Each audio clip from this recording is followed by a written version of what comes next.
Do you ever feel like life is just passing you by? Do you ever feel like the days go by, the weeks go by, the months go by, the years go by and nothing's changing? Do you feel stuck? Do you feel unmotivated? Do you feel like you know what you should do but you're not doing it? Then you need to watch this video till the end because I'm gonna share 4 steps with you that can change your life forever. Welcome to my channel. My name is Nima Attar, and for the longest time, I felt like I was stuck in this loop of doing the same thing over and over again and expecting a different result. Then one day I realized something. No one is gonna save me. No one is gonna come down and reach out to help me. If I'm gonna change my life, I have to do it for myself, and I have to start changing some of the habits and some of the mindsets that got me where I was. And once I made those changes in a short time period, 5 years or so, I was able to get myself to a point where I was making 7 figures a year of passive income in my mid-20s, late 20s.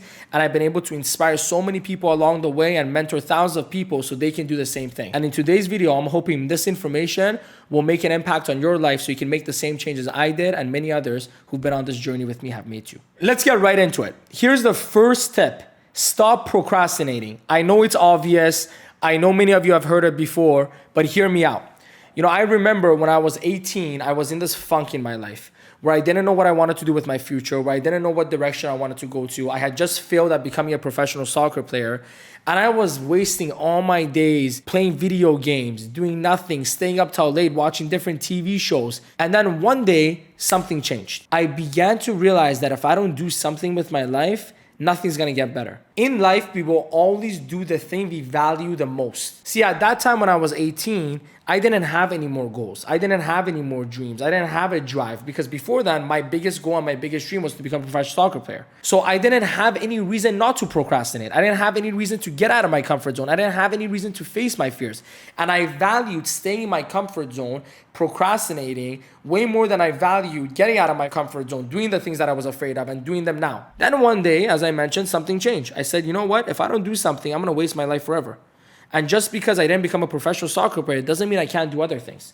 And I came across an audiobook that shifted my perspective on entrepreneurship forever. And I realized at that point that I can become a successful entrepreneur if I start reading books, if I start working at businesses, if I start facing those fears. So in that moment, when I had that realization, when I finally believed in myself that I could do something, I no longer valued procrastination and staying in my comfort zone at the same level as I did before. Now I valued my dreams more. Now I valued my future more. So it was easy for me to stop procrastinating. So if you're someone that feels like you're struggling with this, that you procrastinate everything and put it off, here's the reason. At this point in your life, you value procrastination and your comfort zone more than you value the results you can get from doing it right now. So one thing that I recommend you all do is get really serious about your goals. If you don't have a goal, that's the first place to start. I have a video called The 5 Steps to Designing Your Life. If you haven't watched that I highly recommend you click it after this video. That can help you put some goals and whys together. But the truth is that as soon as you value something more than you value procrastination will never be a problem in your life again. Let me share with you one more story before we get off this point, because I believe this is such an important tip. And if you guys can get one thing out of this, it's not to procrastinate again, then I've done my job for today. So here's the other story. I was talking to one of the people that I'm mentoring, and he mentioned something to me. He said, Nima, this thing that you talk about when it comes to what you value most is so right. And I'm like, yeah, well, what makes you say that? He goes, I remember I used to be a big time chain smoker, and it was so hard for me to stop smoking. I tried stopping a few times. I kept going back to it. But he said, one day something happened. One day I was running, and this guy is an avid runner. It's a huge thing for him. And he goes, one day I'm running and I realized that my stamina's decreased. And the reason was because I was smoking so much. And that was the day I made a decision to stop smoking, and I was able to quit cold turkey. So what happened to this gentleman? What happened was he valued his running, he valued his progress as a runner more than he valued his addiction of smoking. And that's why he was able to finally put away the smoking.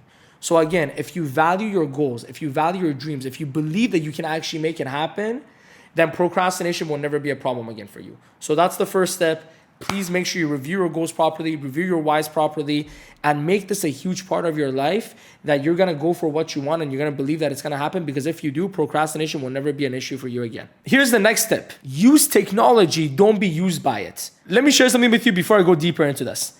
There's only 2 businesses that call their client base users: drug dealers and social media platforms. You know why? because their business models are both ran on the same thing, addiction. Look, social media is great if you're using it, not being used by it. YouTube is great if you're using it, not being used by it. Even Netflix is great if you're using it, not being used by it. Nima, what do you mean using it, not being used by it? Well, if you're using social media to brand yourself for your business, if you're using social media to stay in touch with your friends and people who you don't see on a regular basis, if you're using social media as a way to stay connected, then it's great. But if you're letting your social media use you by clicking one meme and then going to the next one, by clicking one video and then going the next time, by spending all your time on the Explorer watching a bunch of random stuff that don't really mean anything, by distracting yourself, then social media is a waste of time. What about YouTube? Same thing with YouTube. If you're using YouTube to watch content like this, to watch how-to content, to learn how to do things, to learn how to better yourself, awesome. But if you're sitting on YouTube all day watching random drama-based videos, watching random videos that are just for pure entertainment and isn't teaching you anything, then you're being used by YouTube. If you're watching Netflix with your friends once in a while, with your girlfriend once in a while, with your boyfriend once in a while, with your partner once in a while, to relax, to enjoy a nice movie together, awesome. But if you're binge watching every freaking TV series on Netflix, then you're being used by it. And remember, these apps, these social media platforms make money by keeping your attention. So they'll do whatever they can to keep your attention. And if you don't do something about it, you'll be taken by it because they know how our brains work, they know how dopamine works, and they'll use that against us. So here's what I learned to do and what I teach a lot of the people that I mentor to do. Schedule your social media time. For me, I have a certain time in the day where I'm gonna go on social media. And I'm doing this, I'm using social media for building my brand, for building a YouTube channel. So I actually use it for my business. But even then, I schedule for myself, okay, from this time to this time, I'm gonna go on Instagram, I'm gonna do my Instagram work. From this time to this time, I'm gonna go on YouTube and I'm gonna watch these pieces of content that are gonna teach me something. And outside of those times, I'm not going on the apps. So even if you're someone that uses it for your business, you can schedule yourself on when to do it. Another way you can use your social media and be more disciplined by it, use it as a reward system. So maybe you tell yourself, maybe you do your to-do list like I mentioned in my night routine video, and you go, once I get this, and this done on my to-do list, then I can go on Instagram for 30 minutes and have a little bit of fun and relax. Once I get this, and this done, then I'll go on Netflix and watch one more episode of that TV show that I love. So now you're using social media as a reward mechanism for yourself, and that means that you should also use that as a punishment. So if you don't get your task done, you don't watch that TV show. If you don't get your task done, you don't get to go on Instagram. So again, these are ways that you can get away from the dopamine addiction that these social media apps and these things are causing you, and stop letting it distract you so you can actually get what you need to get done before going and taking some of the benefits that they can offer you with it. So please, use technology, don't be used by technology. Here's one tip that I'll share with you that's gonna help you stick to that schedule that you set for yourself when it comes to these social media apps. Turn off notifications. That's the only way to ensure that you're gonna go on the app when you want to go on it, not when they want you to be on it. Here's the third tip, stop consuming the news. I haven't watched traditional news media for 10 years now. And I promise you, it has had zero effect on my businesses. It has had zero effect on my social interactions. And it has had zero effect on my goals and dreams. Because here's what I can tell you. If you need to know it, you'll find out. On your phones, if you've noticed this probably, because wherever you are, whether you're in the US, you're in Canada, I believe in North America this happens, and I'm sure in other countries it happens. Your phones have a service that is an emergency alert, where if something happens that is so important that everyone in your country needs to know, an emergency alert will go on your phone and you'll know it right there. So if it's that important, the news will get to you. Someone will call you and will tell you. You don't need to watch the news. But let me share with you why not watching the news is such an important factor if you want to stop wasting your life. What are the emotions that you have after you watch the news? Next time you watch the news, I actually want you to write this down for yourself. How do you feel after you watch it? Do you feel excited? Do you feel hopeful? Do you feel more belief in yourself and belief in your dreams and goals? No. You know what you feel? Fear. You know what you feel? Anxious. You know what you feel? Hopeless. You know what you feel? Like you're living in a freaking war zone even if there's no wars happening near you. Because the news is designed to keep your eyes on the channel. So they'll do whatever they can to keep you there. And they've done enough studies to know that fear is one of the biggest motivators for people.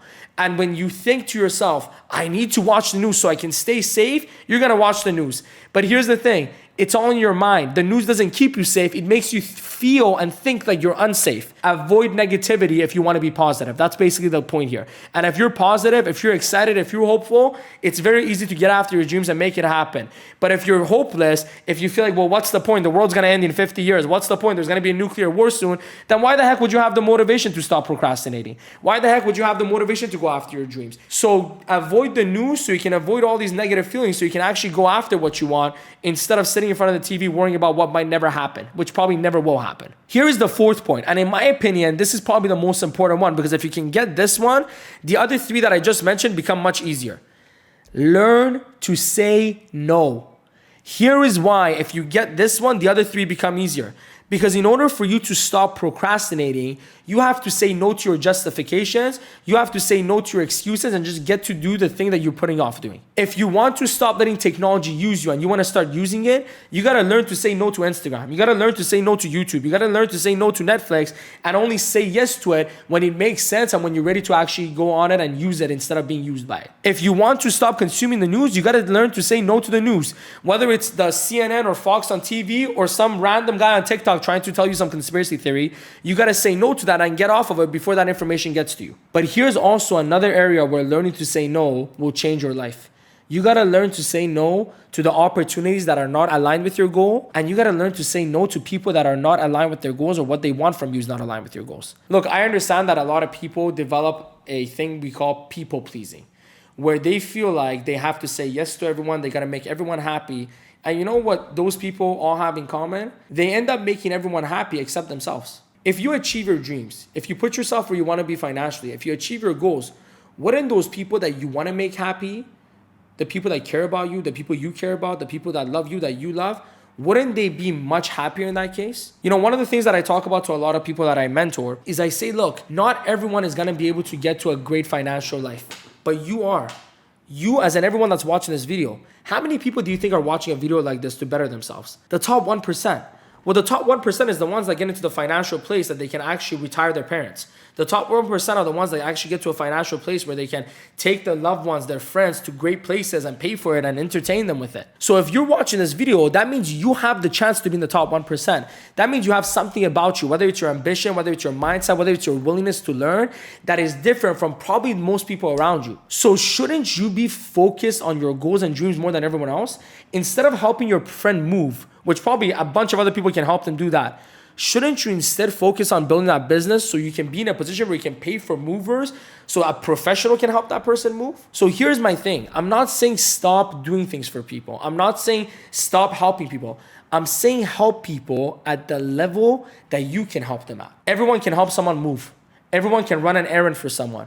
But not everyone can become successful and inspire someone else to become successful. Not everyone can get into a financial position where they can financially help the people around them, where they can retire the people around them, where they can take the people around them on amazing trips. So if you know you're someone that has that in you, why would you waste your time doing random errands, doing little things for people to make them happy? Instead, maybe you say no to them now so you can say yes to them on the bigger stuff. I'll share a quick story with you about myself on this. You know, there was a time in my life where a lot of the people around me were getting a little bit annoyed. You know, my parents, my cousins, my best friends, like, Nima, you say no to everything. We invite you to a party, you say no. Even to your own birthday party, you say no. What the heck is this, man? Do you only care about money? And I remember I looked at them and I said this. I said, look, I understand why to you it might seem like I only care about money. I understand why to you it might seem like I don't love you guys or care about you guys because it seems like I spend all my time working. But can I share something with you? The reason I'm working so hard is because I want to show you that success is possible. And maybe you're not willing to do it right now, but I am. So I want to make that happen so you guys can look at me and go, wow, Nima did all that and he made it happen. So maybe we can too.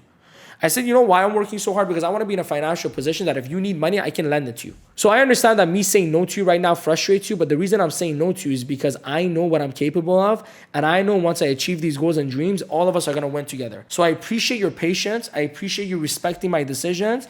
And if you're patient enough with me, you'll see the benefits from it. And not so long after that, I started making 70, 80, 100K a month. I started to make all those things happen. And guess what? A lot of those friends that were saying that to me before are now chasing their dreams. And all of them are making those dreams come true. A lot of the people around me who needed some financial support and help, I was able to help them. So if you're like me, if you're someone that believes in themselves, if you're someone that's driven, that's ambitious, then please, please, please learn to say no so you can say yes to your goals, so you can say yes to your dreams.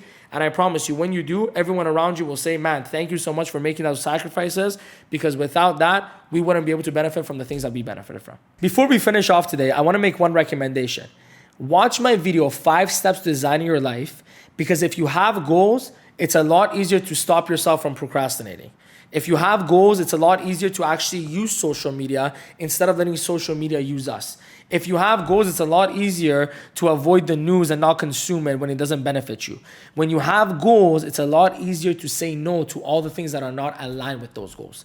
And I'm going to put that video with a link at the end of this video, so click that so you can watch it. And before you go, hit the subscribe button and the bell so you can be the first to be notified every time you have a new video.